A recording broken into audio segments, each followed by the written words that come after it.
infinity, and then do L'Hopital's rule, limit n goes to infinity, 3n squared over 9n squared, cancel equals 1/3.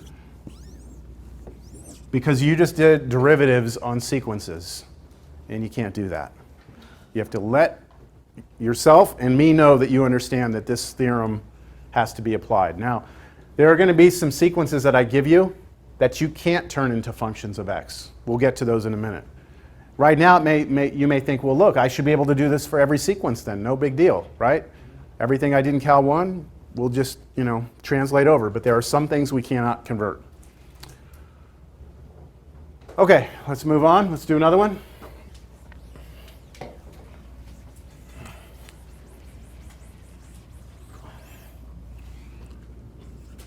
Sine n over n plus root n.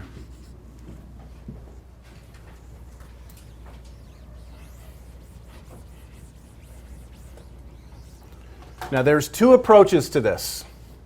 One of them is very easy, very simple. The other one is a little more involved, but I think the longer one shows that you really understand what's going on here. So let me show you the easy one first. If you took me for Cal 1, then I told you that anytime you have fixed, or not fixed, something bounded on top of infinity, that goes where? If you ever have bounded over infinity, where does that go to? 0, okay? Now think about this. Bounded, what do I mean by that? I mean the numerator could be oscillating around, but it's always stuck between two values. It never gets bigger than something, never gets smaller than something. If your numerator is bounded and your denominator keeps growing without bound, then this doesn't matter. Okay, what's going to happen is this is going to smash it down to nothing eventually.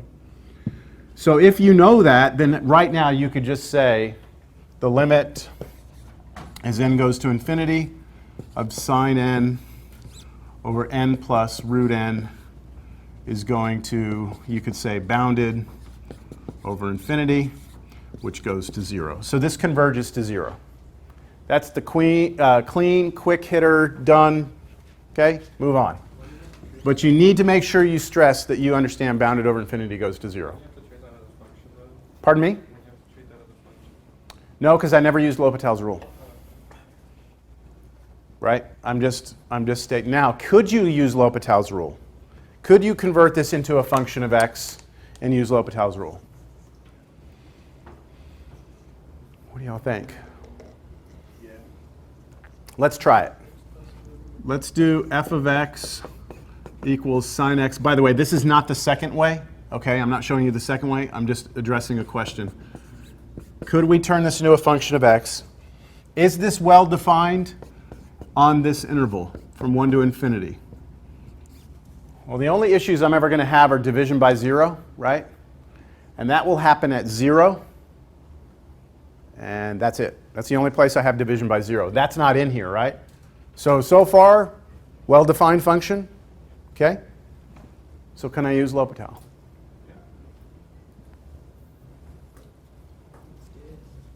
Can I use L'Hopital?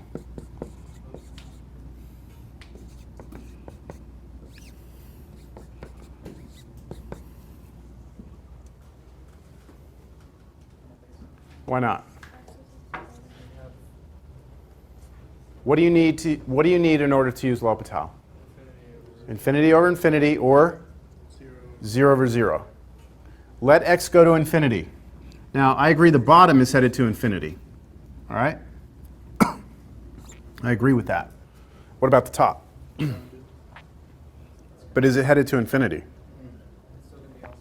That's oscillating, right? So basically, this is bounded, right? You cannot use L'Hopital's rule here. You must have infinity over infinity or 0 over 0. Excuse me. So no, this is probably not a good idea to come this way with it. Understand? Yeah? So what's the second method that's more time-consuming but I think more constructive? Well, it's using what we call the squeeze theorem.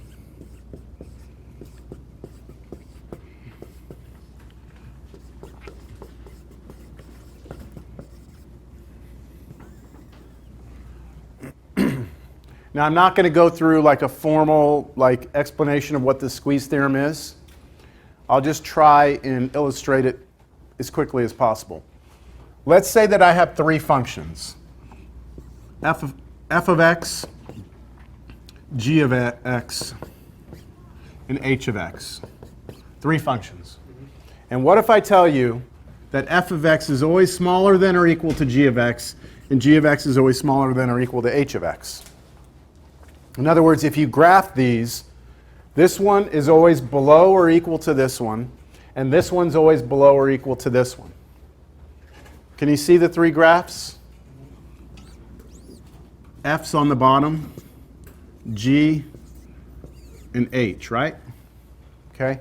But they can also be equal, so that means they can touch each other. Just they can't. This one cannot go above this one. This one cannot go above that. Let's say I have that situation, all right? Now, what if I now take this? I take the limit as x approaches, I'm just going to make up a number, a, of f of x. I take the limit as x approaches a of g of x, and I take the limit as x approaches a of h of x. The squeeze theorem says that if you take the limit of each of these, that the inequalities will be maintained. So approach a on every single one of these. This one must, the limit of this one must be less than or equal to the limit of this one, which must be less than or equal to the limit of that one. That's the squeeze theorem. What we're going to try and do is create a string of inequalities so that this right here goes to L, and this one right here goes to L, and the one that this is the problem we're given, we're going to try and squeeze our given function in between two functions that go to the same place. If these two n functions go to the same place, where does that one have to go? The same place. Then that one will have to go to L also. That's just a general layout. Let me do it with this example. So I'm going to try right now to squeeze this between two things. All right? Try and squeeze it between two things. Well, here's something I know for sure, and I think you would agree with me. I hope you would. I know at least this much from pre-cal. There's a sign n up in this thing, right? There's a sign n. So I'm going to work with that. And I'm going to say, well, look, that numerator has to at least be bigger than or equal to -1 and less than or equal to 1. And you see that I'm starting to create this string of inequalities. Now, the middle piece should be the piece I'm given. Right now, it's not, is it? It's just the numerator. So what I'm going to do is come through and divide each of the expressions by the denominator here. So I'm going to divide this by n plus root n, divide this by n plus root n, and divide this by n plus root n. Now, is that legal? Yes. I can do that. I can divide both sides of an inequality by something. Now, you do have to be careful with inequalities. What do you have to be careful with inequalities? With inequalities. There is something you have to pay attention to when you divide or multiply. Something could happen. If you divide by a negative or multiply both sides by a negative, the inequality flips, doesn't it? Okay. When I divide by n plus root n, is this going to be negative? Could n plus root n be negative? No, not as long as we're working with the natural numbers. Agreed? So since n is only 1, 2, 3, 4 natural numbers, this is always positive, right? So when I divide through, I do not have to flip inequalities over. Okay? Now, let's take the limit. Let's just think about the limit real quick. What would happen here if n goes to infinity? You'd have fixed over infinity, which goes to 0, right? What about this one? Same thing, goes to 0. And if they both go to 0, where does the one in the middle have to go? It's got to go. It's gets squeezed between. So I'm just going to kind of summarize that now. The limit as n goes to infinity of -1 over n plus root n must be less than or equal to the limit as n goes to infinity of sine n over n plus root n must be less than or equal to limit as n goes to infinity of 1 over n plus root n. And now you take these limits you get 0 is less than or equal to this limit, right? Which I'm not even trying to compute. I'm just writing down the limit. But that must be less than or equal to 0. So that limit has to be between 0 and 0, so it must be 0 itself, right? So this is 0.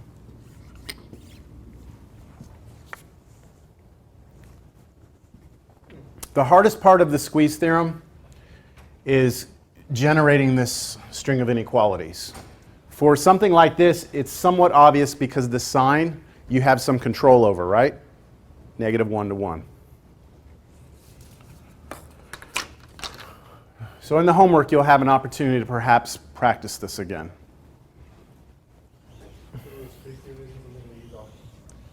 It's really a useful theorem when we really cannot get our heads around what's happening with that limit. This one we kind of knew from the beginning it was headed to 0, but sometimes they're not as obvious, and so you really have to try something. And the squeeze theorem is pretty useful. Yeah. Okay. I'll leave it at that for now. Okay. How about how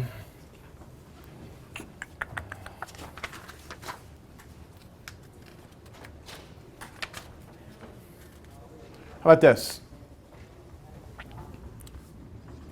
0.25, oops, a sub n. 0.25 to the n. That just looks bad. Let me see. 0.25 to the n. That's the same as 1/4 to the n, isn't it? What's the limit of this sequence? 0? That makes sense to you that that would be 0? Let's try it. Let's see. If we do the first one, we get 1/4. What about if we square it? Like plug in 2. 1/16. And then if we go again, 1/64. Is it obvious that these are headed to 0? Yes? In fact, I think that's going to be the case anytime we have this to the n, as long as this number is what? Less than 1. Would you agree with that? Let's see. Let's try and come up with the formula. How about if I say a sub n is r to the n? Let's try and figure out when this would converge, when it would actually go to something. Let's take some cases here. This is going to, a sub n will go to, when will it go to 0? When will this go to 0? If r is less than 1. Do you all agree? I'm close to agreeing on that with that. Not quite though. Because when you take a number line, right? Here's 0. If we're saying r is here, here's 1. Saying r is less than 1 means you're somewhere in here, right? But what if I keep going? I mean, that's still less than 1, right? So what about something like -1? So what if r was -1? What would that look like? Didn't we do that earlier? Didn't that diverge? It did, didn't it? So we don't want to go that far. How about, what if you pick something in here? Like -1/2. What would happen there? It would flip back and forth, right? But they would get smaller, wouldn't they? Yeah, so it almost looked like, so I'm asking you to look at this. A sub n equals -1/2 to the n. Let's start writing out this sequence. -1/2 first, then what? 1/4, next one. -1/8, next one. 1/16. So if we were to graph it, it would be something like this. -1/2, then 1/4, then -1/8, then 1/16, then -1/32, right? We keep doing that? So even though they're oscillating back and forth, what are they kind of funneling into? 0. They're getting closer to 0. So I don't know about you, but I think that it appears that as long as the r is somewhere in here, we're going to converge to 0. How do I say that? That's if n is greater than 1, right? Pardon? That's only if n is greater than 1, right? Well, n is always, remember, n is our counting integer, right? 1, 2, 3, 4. So how do I say this? There's another way of saying all the numbers between -1 and 1. R is greater than -1 and less than 1. You could say that r is greater. How about this? Absolute value of r is less than 1. That means the absolute value is like a measurement of distance. This is saying the distance between 0 and r is less than -1. Do y'all agree with that? As long as you pick an r, if your base right here is between -1 and 1, this thing is going to converge to 0. What if r is 1? Just out of curiosity. What if r is exactly 1? So it just stays 1 forever. It's going to stay 1 forever, isn't it? So that means a sub n would converge to 1 if r was equal to 1, right?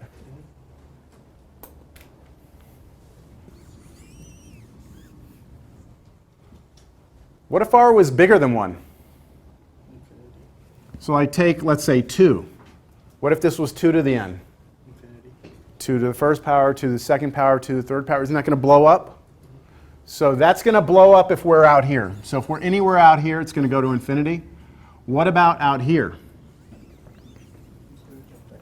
It's going to jump back and forth, but it's also going to get bigger. Do y'all see that? So this is going to, well, forget infinity. I'm just going to say this is going to diverge. It's going to be jumping back and forth. This will go to infinity, right? But isn't that the same as saying diverge? So I'm going to write this. A sub n diverges else. Have you all ever heard that, like computer science people? So if the absolute value of r is less than 1, you're going to converge to 0. If r is 1, you're going to converge to 1. Any other condition, anything else you can have for r is going to create a divergent sequence. Including -1, right? -1 diverged. Anything out here will diverge. Anything bigger than 1 will diverge. Okay, so how about this? Another example. A sub n is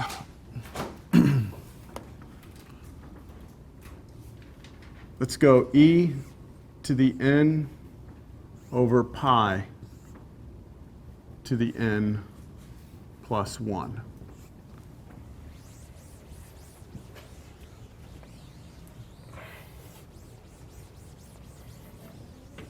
What are you thinking? Woohoo! Why are you thinking diverge? We could start listing these out, right? Couldn't we? We get e over pi squared, right, if we plug in 1. We get e squared over pi cubed if we plug in 2. We get e cubed over pi to the 4th if we plug in, right? That's a little harder to see what's happening here. Do you agree? But it does look like the denominator is kind of overwhelming the numerator, doesn't it? But I'm going to attack it a slightly different way. I'm going to rewrite this as e to the n over pi to the n times pi. Now, is that the same thing? This is really important. It's going to come up a lot later on, like later being this week and next week. Okay? Like, y'all agree that pi to the n plus 1 is the same as pi to the n times pi?